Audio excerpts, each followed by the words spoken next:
Thursday morning means it's time for Beans and Business. Thanks for tuning into the show, everybody. My name is Nicholas James Thomasma. I'm coming to you from Grand Rapids, Michigan. It's Thursday, May 4th. May the 4th be with you.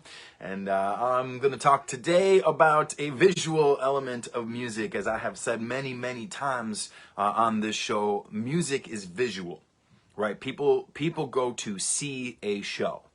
Right? They don't go to listen to a concert. I mean, they do. Of course they do. Of course they go to listen. People want to listen. But it's an experience. It's an overall experience. The music alone is just one component of the overall experience.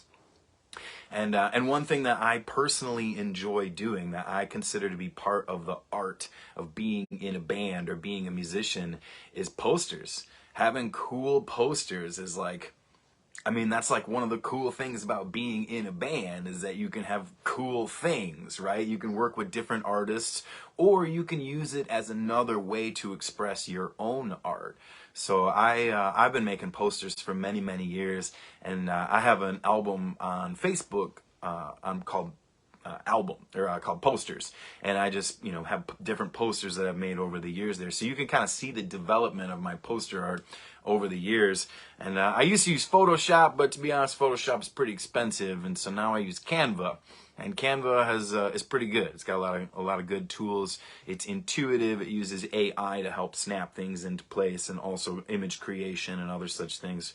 There's some questionable things going on with all of that. However, ignoring technology doesn't make it go away, and I have decided to utilize the tools that are available to me. So I've been using Canva for poster design, and I gotta say, I'm thrilled with the way the posters are coming out.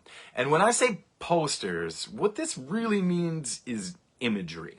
Because it used to be I would just make a poster, and we would print the poster out, and then we would hang it up at the venue that we were going to play at, and maybe we would hang them up around town in different places, and maybe also we'd post it to the internet and share it there. But now, with all the different platforms and all the different things, it's not enough to have a poster. You have to have an image set, right? So the poster is 11 by 17 or 12 by 18 or 8.5 by 11, depending on where it's going to be printed and how.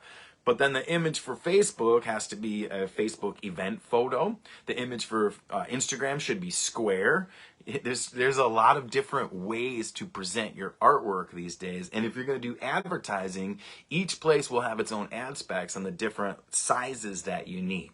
So rather than hiring a graphic designer to do all of this stuff for you, I recommend getting experience with graphic design on Canva. However, I get it. Graphic design is not for everybody. It's just something that I personally enjoy, and so that's why I spend time doing it. But yeah, posters are not only a visual tool to help advertise your show, but they are also an avenue for revenue for artists these days too. Because with CD sales on their way out, records being massively expensive and cost prohibitive to produce, posters are kind of a new world for collectors, in that you can have new visuals for every single show that you do. Like Billy Strings is a great example of that. They go to local, like if they're playing in Atlanta, they will contact an artist from Atlanta and be like, hey, make a poster for this show. And then they will print them in Atlanta and sell them online and at the merch booth. So you can only get them if you're a member of the fan club or if you go to the shows. And each show has its own poster, its own unique art. And like, I don't know where everybody's hanging up all these posters and stuff, but if you look at my wall, I got show posters hanging up, People are into posters. So the Earthwork Music Collective just went on tour, and that was one of our merchandise items, was individually hand-signed posters. We printed up 100 of them and signed them and numbered them, and that was a merchandise item for us. So don't overlook the visual aspect of it. In fact, you should have fun with it. It's not just a cool way to represent your band and your brand, but also this could be a merchandise player for you. And if you get good at graphic design, it could be a revenue source for you doing graphic design for other people.